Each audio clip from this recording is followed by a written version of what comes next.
देश के हर कोने में हजारों फैक्ट्रियां रात दिन काम कर रही है। कोई दवाइयाँ बना रही है, कोई मेडिकल उपकरण, तो कोई लैब टेस्टिंग के लिए केमिकल तैयार कर रही है। ये फैक्ट्रियां सिर्फ उत्पादन केंद्र नहीं, ये हमारी सेहत और अर्थव्यवस्था की रीढ़ है। पर जब बात स्वास्थ्य और दवा से जुड़े कामों का होता है तो साथ निकलता है बायोमेडिकल वेस्ट। ऐसा कचरा जो अगर संभाला न जाए तो यह पर्यावरण और जीवन दोनों के लिए हानिकारक बन सकता है।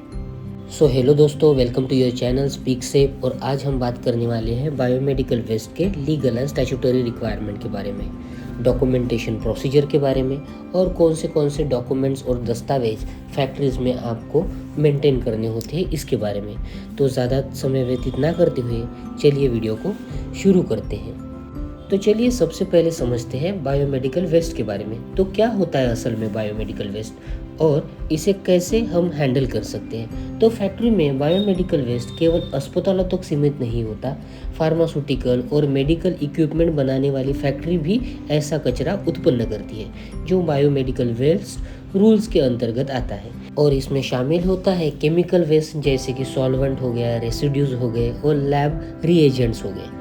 कंटामिनेटेड प्लास्टिक जैसे कि ट्यूबिंग्स हो गई, सिरिंज हो गई, ग्लोव्स हो गई, ये सारे कंटामिनेटेड प्लास्टिक की कैटेगरी में आता है। तीसरी कैटेगरी होती है एक्सपायर और रिजेक्टेड ड्रग्स और चौथी कैटेगरी होती है लैब टेस्टिंग सैंपल और ग्लास वायल्स।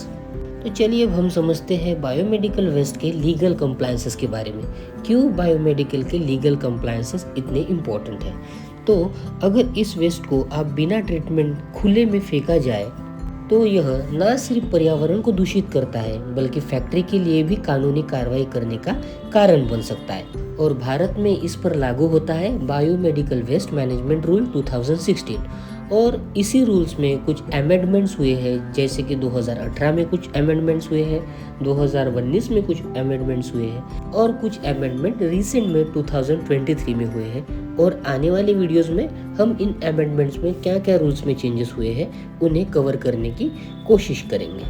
और इस नियमों के तहत हर ऐसी फैक्ट्री को जो मेडिकल या बायोलॉजिकल वेस्ट उत्पन्न करती है, स्टेट पोल्यूशन कंट्रोल बोर्ड जिसे हम SPCB भी कहते हैं, उससे ऑथराइजेशंस लेना अनिवार्य होता है। तो चलिए अब हम समझते हैं बायोमेडिकल वेस्ट के लीगल रिक्वायरमेंट के बारे में और ये रूल्स किस लॉ के अंडर आता है उसे भी समझने की कोशिश करते हैं। तो बायोमेडिकल वेस्ट मैनेजमेंट रूल 2016 को लागू किया गया था एनवायरमेंट प्रोटेक्शन एक्ट 1986 के तहत। और इसके अनुसार हर बायोमेडिकल वेस्ट उत्पन्न करने वाले यूनिट को यानी फैक्ट्रीज को बायोमेडिकल वेस्ट का मिनिमाइजेशन, सेग्रीगेशन यानी विभाजन करना ज़रूरी होता है। वेस्ट को उसकी असली जगह अलग अलग रंग के डिब्बों में डालना और रखना, उसका मैनेजमेंट करना ज़रूरी होता है। तो चलिए आगे बढ़ते हैं और जानते हैं बायोमेडिकल वेस्ट मैनेजमेंट के कलर कोडिंग के बारे में। बायोमेडिकल वेस्ट मैनेजमेंट के जो बीन्स है वो 4 कलर कोडिंग में बांटे गए हैं, जिसमें सबसे पहला कलर कोडिंग आता है लाल कलर का बीन्स जो कि कंटामिनेटेड प्लास्टिक वेस्ट को रिप्रेजेंट करता है। दूसरा बीन है येलो कलर का बीन जो कि बायोलॉजिकल और केमिकल वेस्ट के लिए रिप्रेजेंट करता है। तीसरा बीन आता है नीले कलर का बीन जो कि ग्लास वाइल और एम्पुल्स को रखने के लिए रखा जाता है, दर्शाया जाता है। और इसका आखिरी बिन है काले कलर का जो कि जनरल इनर्ट वेस्ट के लिए रखा जाता है, इस्तेमाल किया जाता है। तो चलिए अब हम जानते हैं कुछ लेबलिंग और बार कोडिंग के रिक्वायरमेंट के बारे में।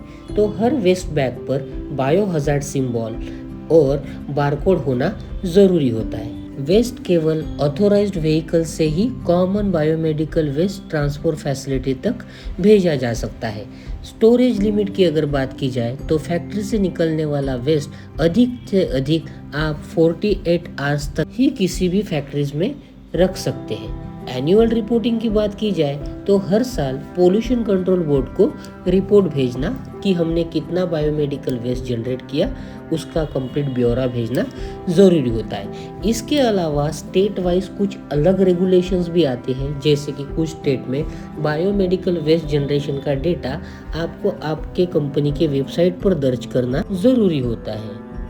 तो इसके नेक्स्ट स्टेप में हम जानेंगे बायोमेडिकल वेस्ट के ऑथराइजेशन के बारे में अप्रूवल प्रोसेस के बारे में और स्टेप बाय स्टेप गाइड के बारे में कि कौन से डॉक्यूमेंट्स की आपको बायोमेडिकल वेस्ट मैनेजमेंट रूल के अंतर्गत डॉक्यूमेंट्स की ज़रूरत होती है और आपको कहाँ एप्लीकेशन सबमिट करनी होती है। तो जैसे कि आप जानते हैं, किसी भी फैक्ट्री को बायोमेडिकल वेस्ट के मैनेजमेंट की ऑथराइजेशन यानी मंजूरी लेना ज़रूरी होती है गवर्नमेंट से।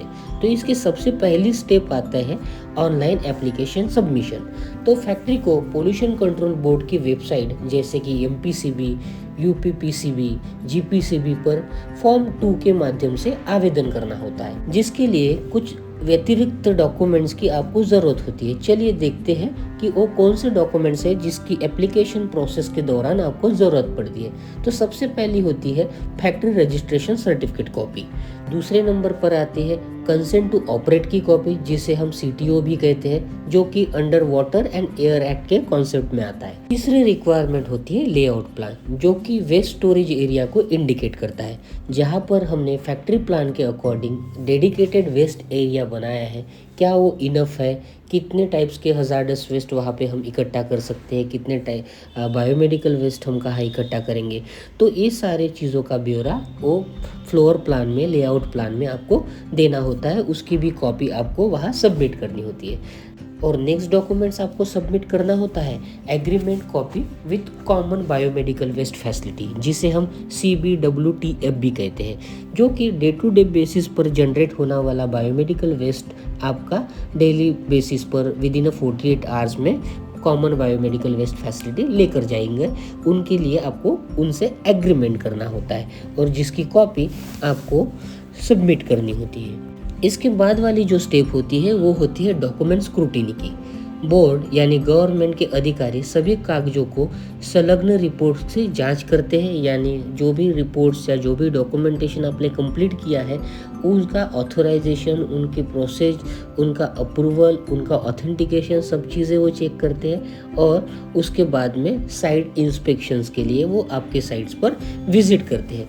वहाँ देखकर वो फिजिकली चीज़ों की पुष्टि करती है कि आपका वेस्ट जनरेशन प्रॉपरली है या नहीं है, आपका सेग्रीगेशन किस तरीके से है, आप PP इस्तेमाल करते हो या नहीं करते हो, आपका स्टोरेज सिस्टम सही है या नहीं, ये सारे चीज़ों का वो कंप्लीट इंस्पेक्शन करते हैं। देन चौथी स्टेप इसकी आती है ग्रांट ऑफ ऑथराइजेशंस, जहाँ पर अगर सभी मापदंड जो भी उन्होंने इंस्पेक्शन किया उसके अकॉर्डिंग अगर आपने दी हुई इंफॉर्मेशन, जानकारी सही है, तो पोल्यूशन कंट्रोल बोर्ड 5 साल के लिए, जी हाँ 5 साल के लिए आपको बायोमेडिकल वेस्ट ऑथराइजेशन सर्टिफिकेट्स जारी कर देता है।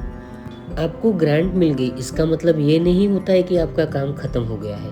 यहाँ से असली लीगल एंड स्टैट्यूटरी रिक्वायरमेंट शुरू होती है, जो कि एनुअल कंप्लायंस और रिन्यूअल प्रोसेस के द्वारा दर्शाई जाती है, जो कि हर साल फैक्ट्री को अपने बायोमेडिकल वेस्ट की रिपोर्ट सबमिट करनी होती है गवर्नमेंट को, और 5 साल बाद रिन्यूअल एप्लीकेशंस देना होता है। बिकॉज जो ऑथराइजेशन है इनिशियल बेस पे वो 5 साल का ही फैक्ट्रीज को दिया जाता है। तो चलिए इसके नेक्स्ट सेगमेंट में समझते हैं कॉमन ट्रीटमेंट फैसिलिटी के बारे में। तो कॉमन बायोमेडिकल ट्रीटमेंट फैसिलिटी असल में होती क्या है? तो जो भी फैक्ट्री बायोमेडिकल वेस्ट जनरेट करती है, उस हर फैक्ट्री को बायोमेडिकल वेस्ट को न्यूट्रल करने के लिए उसके पास एक common biomedical waste treatment facility का ऑथराइजेशन या उनसे जुड़ना जरूरी होता है। यहाँ वेस्ट को किया जाता है इंसिनरेट मतलब जलाकर नष्ट किया जाता है बायोमेडिकल वेस्ट को। यहाँ ऑटोक्लेविंग भी होता है, जहाँ पर उच्च तापमान से उसे निष्क्रिय किया जाता है, और श्रेडिंग भी होता है। तो जब भी हम common biomedical waste transfer facility को हमारा बायोमेडिकल वेस्ट भेजते हैं तो एक मैनिफेस्ट कॉपी वो हमें देते हैं, जो कि यह साबित करती है कि यह वेस्ट सुरक्षित तरीके से नष्ट किया गया है। तो चलिए समझते हैं कि अगर हम बायोमेडिकल वेस्ट मैनेजमेंट रूल्स का पालन नहीं करते हैं तो क्या क्या पेनल्टीज या नॉन कंप्लायंसेस हो सकते हैं। तो अगर कोई कंपनी या फैक्ट्री इन नियमों का पालन नहीं करती है तो उनके खिलाफ सख्त कार्रवाई की जा सकती है, जैसे कि पोल्यूशन कंट्रोल बोर्ड का ऑथराइजेशन आपका कैंसिल हो सकता है, भारी जुर्माना या प्रोसिक्यूशन भी हो सकता है, और एनवायरमेंट प्रोटेक्शन एक्ट 1986 की धारा 15 के तहत जेल और आर्थिक दंडों का भी प्रावधान इसमें दिया गया है। इसलिए जिम्मेदारी से काम करना समझदारी होती है। क्योंकि बायोमेडिकल वेस्ट मैनेजमेंट सिर्फ एक कानून नहीं, यह एक संस्कृति है जो हमें सुरक्षा, स्वच्छता और जिम्मेदारी सिखाती है। हर कर्मचारी को ट्रेनिंग देना, पीपीई का सही इस्तेमाल करना और वेस्ट को सही तरीके से अलग करना, यह सुरक्षित उत्पादन की पहचान होती है। क्योंकि एक जिम्मेदार फैक्ट्री वही है जो सिर्फ प्रोडक्शन नहीं बल्कि पर्यावरण की सुरक्षा भी सुनिश्चित करता है। बायोमेडिकल वेस्ट मैनेजमेंट के नियमों का पालन करके हम न सिर्फ कानून का सम्मान करते हैं बल्कि धरती की सेहत की भी रक्षा करते हैं, क्योंकि साफ उत्पादन ही सुरक्षित भविष्य की पहली शर्त है। तो आई होप दोस्तों कि आपको आज का वीडियो पसंद आया होगा। अगर पसंद आया है तो वीडियो को लाइक करना ना भूलें और हमें कमेंट्स में बताएं कि कौन से और लीगल एंड स्टैट्यूटरी रिक्वायरमेंट पे आप वीडियो देखना पसंद करेंगे। मिलते हैं नेक्स्ट वीडियो में। Till then bye bye.